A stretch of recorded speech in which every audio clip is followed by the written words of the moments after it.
वो सभी साथीगण जो बिना किसी निमंत्रण, बिना किसी आमंत्रण के आज लखनऊ की सारी सड़कों को जाम में परिवर्तित कर दिया है, ऐसे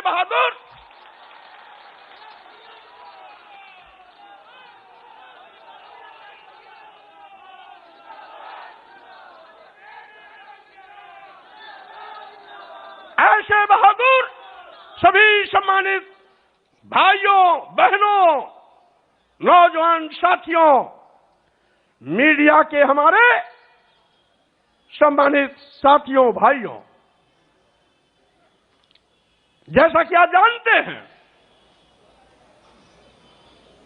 आज 14 जनवरी मकर संक्रांति भारतीय जनता पार्टी के अंत का इतिहास लिखने जा रहा है।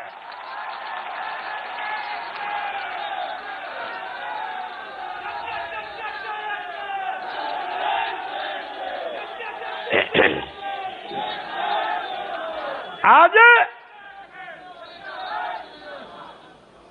भारतीय जनता पार्टी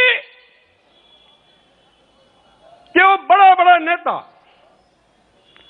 जो कुंभकर्ण नींद सो रहे थे, जिनको कभी विधायकों, सांसदों और मंत्रियों से बात करने का वक्त नहीं मिलता था,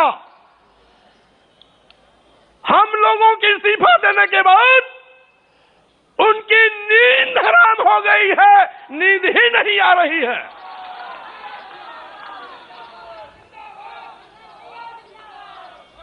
और साथ ही साथ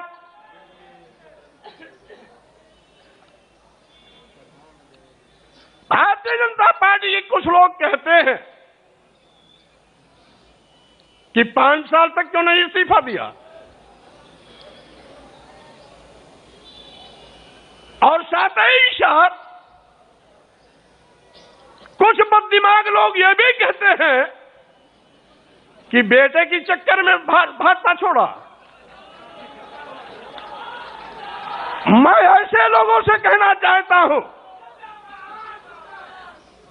भारतीय जनता पार्टी के लोगों ने इस देश के गरीबों, मजलूमों, दलितों, पिछड़ों, अल्पसंख्यकों के आंख में धूल झोंक कर सत्ता हथियाई थी। कौन नहीं जानता, ये भारतीय जनता पार्टी केशव प्रसाद मौर्य और स्वामी प्रसाद मौर्य का नाम उछालकर पिछड़ों के बलबूते पर सरकार बनाई थी। चर्चा किया था मुख्यमंत्री होंगे या तो केशव प्रसाद मौर्य या तो स्वामी प्रसाद मौर्य। पहले गाजीपुर से स्काई लैब उतारने की कोशिश की गई। स्काई लैब यहां आते आते बीच में ही ब्लास्ट हो गया। दूसरा स्काई लैब गोरखपुर से लाकर के मुख्यमंत्री की कुर्सी पर बैठा दिया और पिछड़े वर्गों की आंख में धूल झोंकने का काम किया।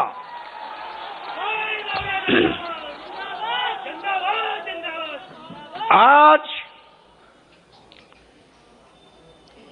सरकार बनावे दलित और पिछड़े और मलाई खावे वो लोग अगड़े 5% लोग। मैं कहना चाहता हूं, आप कहते हो नारा दे रहे हैं 80 और 20 का, और मैं ये कहता हूं 80-20 नहीं, अब तो होगा 15 और 85 का। 85 तो हमारा है, 15 में भी बंटवारा है।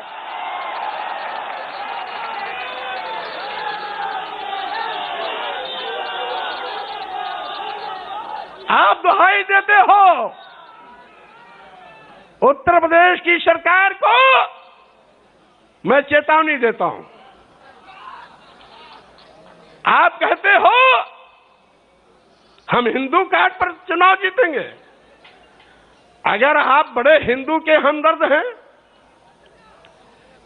तो अनुसूचित जात, अनुसूचित जनजाति, पिछड़े वर्गों को भारतीय संविधान के अंतर्गत जो अधिकार देकर के आरक्षण की व्यवस्था दी गई, उसको अजगर की तरह निगलने का पाप क्यों किया आपने? अभी अभी 69,000 शिक्षकों की भर्ती हुई, 19,000 आरक्षित पदों पर सामान्य वर्ग को नियुक्ति पत्र दे दिया। योगी जी, क्या अनुसूचित जाति के लोग हिंदू नहीं है क्या?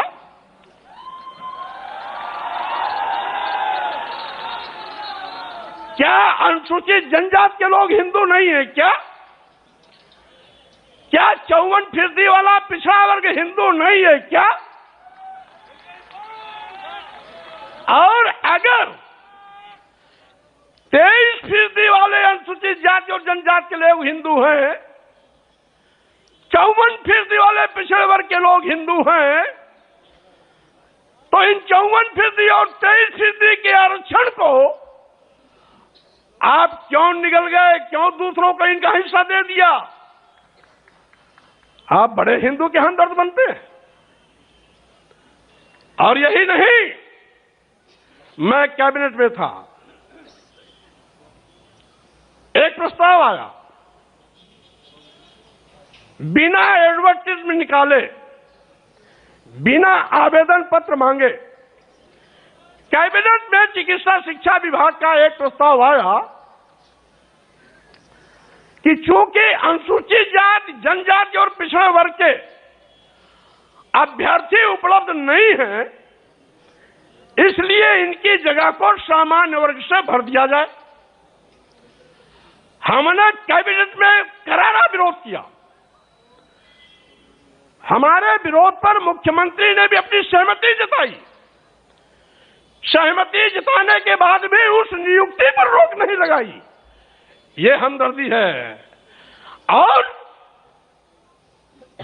हमने पूछा, क्या आपने एडवर्टाइजमेंट निकाला?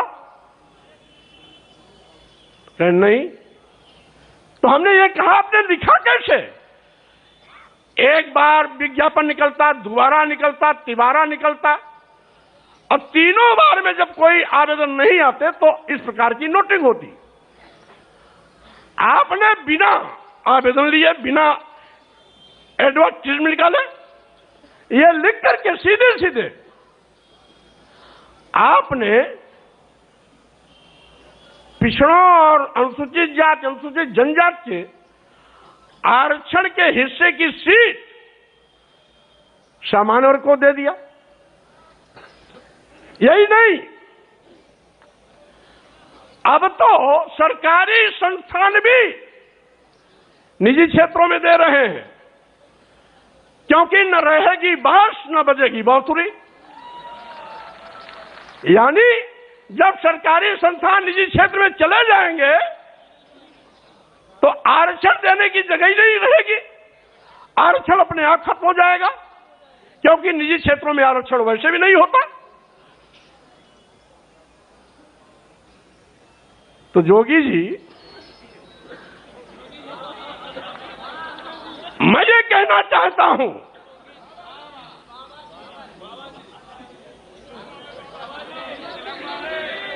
जोगी जी या बाबा जी कोई भी हो,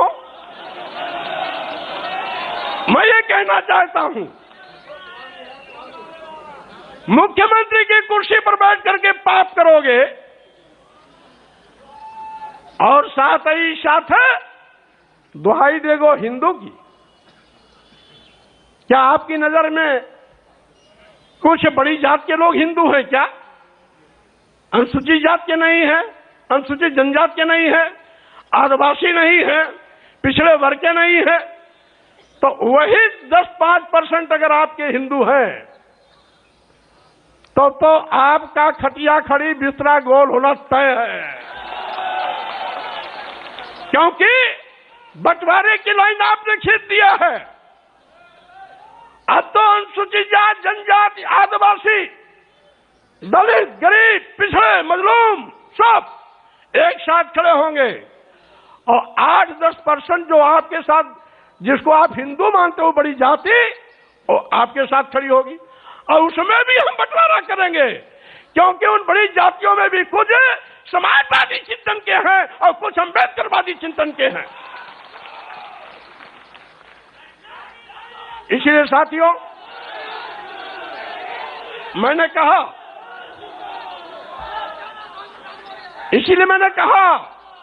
आज का ये जो कार्यक्रम है, अभी तक तो ये समाजवादी विचारकों का जमावड़ा था, अब ये समाजवादी के साथ साथ, लोहियावादी के साथ साथ अम्बेडकरवादी विचारधारा का भी जमावड़ा का संगम हो गया। और इसीलिए हम ये भी कहना चाहते हैं, बगल में उत्तराखंड में 3 बार मुख्यमंत्री बदल सकते हैं, आप 5 साल इंतजार क्यों किए, उसी को बता रहा हूं। यहां पर इतना जुल्म, जाति, अत्याचार, अन्याय हो रहा था।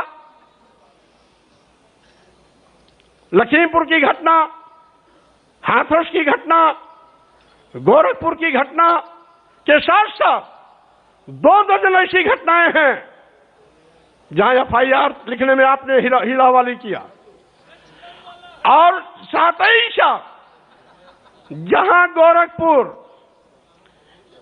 1.5 महीने के अंदर गगहा थाने में 7 हत्या हुई, 5वीं हत्या हुई तो मैं स्वयं मौके पर पहुंचा। मैंने बल्कि ये कहा भी कि हो सकता है उत्तर प्रदेश में कानून का राज हो, लेकिन गगहा और गोरखपुर में गुंडा राज है। मंत्री रहते मैंने कहा था, यद्यपि कुछ टीवी वालों ने चलाया 1-2 बार, ऊपर से रोक दिया गया होगा, लेकिन उसके बावजूद भी थानेदार नहीं हटाया गया और CO नहीं हटाया। क्यों? क्योंकि वो जोगी बाबा की बिरादरी वाला था। और मेरे लौटने के बाद जब 2 हत्या और हो गई, यानी 7 हत्या पूरा हो गया, तब जाकर के यशो हटाया गया और CO हटाया गया। गगहा, गोरखपुर, गगहा बाजार भी है, गगहा थाना भी है, गोरखपुर से 25-30 किलोमीटर आजमगढ़ रोड पर है। यानी 2 मौर्य मारे गए थे, 2 ब्राह्मण मारे गए थे, 2 बनिया मारे गए थे और 1 अज्ञात महिला की लाश मिली थी। ये 7 हत्याएं, 2 मौर्य, 2 ब्राह्मण और 2 बनिया, और 1 अज्ञात महिला की लाश। ये 1 महीना 5-6 दिन के अंदर की सारी घटनाएं, और कहते हैं कानून राज है। और साथ ही साथ मैंने सोचा था कि 14 साल वनवास झेलने के बाद भारतीय जनता पार्टी को सत्ता में आने का मौका मिला है, अकल ठिकाने हो गया होगा, गरीबों, दलितों, पिछड़ों के लिए काम करेगी। लेकिन फिर वही कि जिन दलितों, पिछड़ों, गरीबों के वोट पर भारतीय जनता पार्टी ने पूर्ण प्रचंड बहुमत की सरकार बनाई। सरकार बनाने के बाद एक एक करके उन्हीं को दफनाने की कोशिश करने लगी। लेकिन भारतीय जनता पार्टी के नेताओं से मैं कह देना चाहता हूं, 14 जनवरी का यह जो कार्यक्रम हो रहा है, आज के बाद पूरे उत्तर प्रदेश में एक ऐसा जनसैलाब उमड़ेगा और चलेगा, एक ऐसी आंधी चलेगी, एक ऐसी सुनामी चलेगी जिसमें भारतीय जनता पार्टी के परखटे उड़ जाएंगे, कहीं भी ठिकाना नहीं मिलेगा।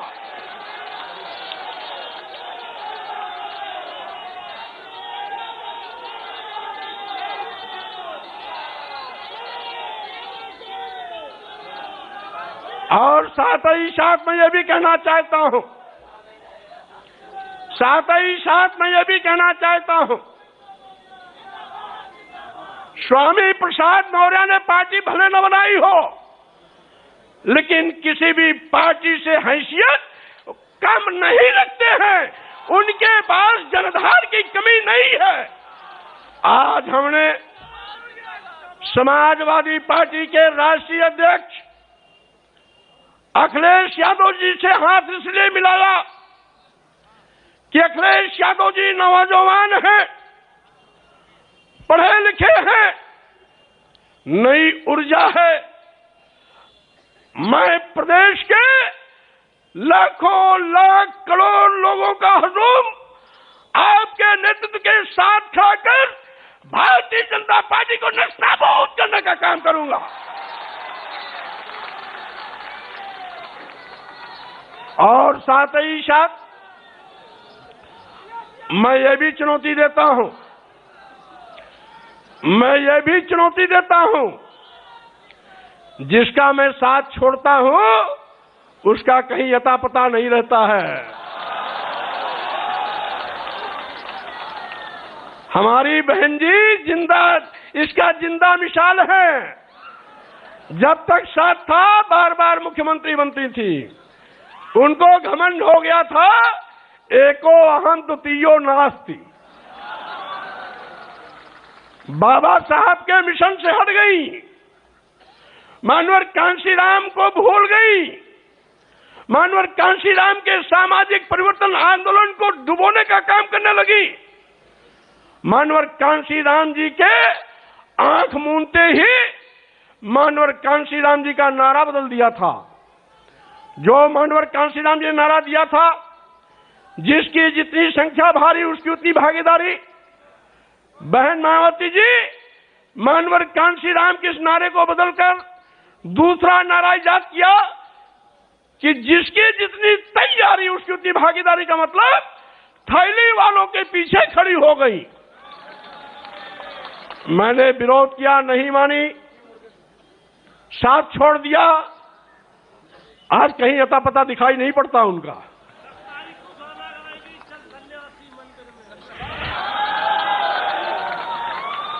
और मैं कहना चाहता हूं, भारतीय जनता पार्टी उस दिन तक तीसरे स्थान पर थी जब तक मैं बहुजन समाज पार्टी में था। बहुजन समाज पार्टी नंबर 1 पर थी उस दिन, भारतीय जनता पार्टी तीसरे पर थी। भारतीय जनता पार्टी तीसरे पर थी। अब जैसे ही बहुजन समाज पार्टी छोड़ करके भारतीय जनता पार्टी के साथ हमारा भारतीय जनता पार्टी आकाश चढ़ गई। अब भारतीय जनता पार्टी के लोगों को मैं फिर कहना चाहता हूं, आपके बुरे दिन आ गए।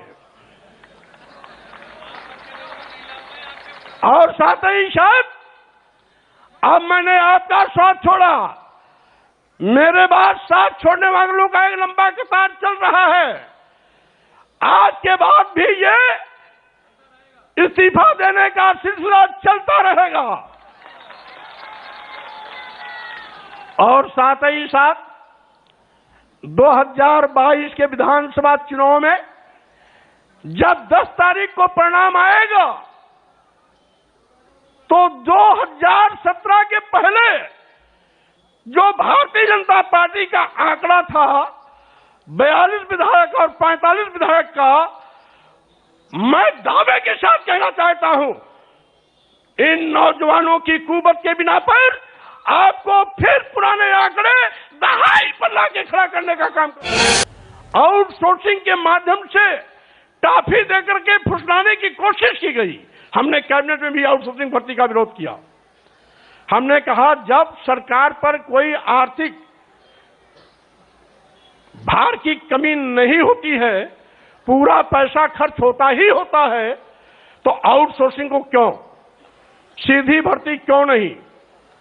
अब वो बेरोजगार नौजवान नौकरी तो पाता है, लेकिन वेतन कितना, मानदेय कितना मिलता है? 7,000, 8,000, 9,000, 10,000। अब पैसा और कहां चला जाता है? बिचौलिए को। हमने बिचौलिए को खत्म करने के लिए कहा था, ये सरकार नहीं मानी। बाद में पता आखिर बिचौलियों को खत्म क्यों नहीं कर रही सरकार? पता लगाए वो सारे के सारे आउटसोर्सिंग का जो ओनर है, मालिक है, वो कहीं न कहीं बड़े नेताओं के इर्द गिर्द घूमने वाले लोग हैं। और साथ ही साथ मैं ये भी कहना चाहता हूं,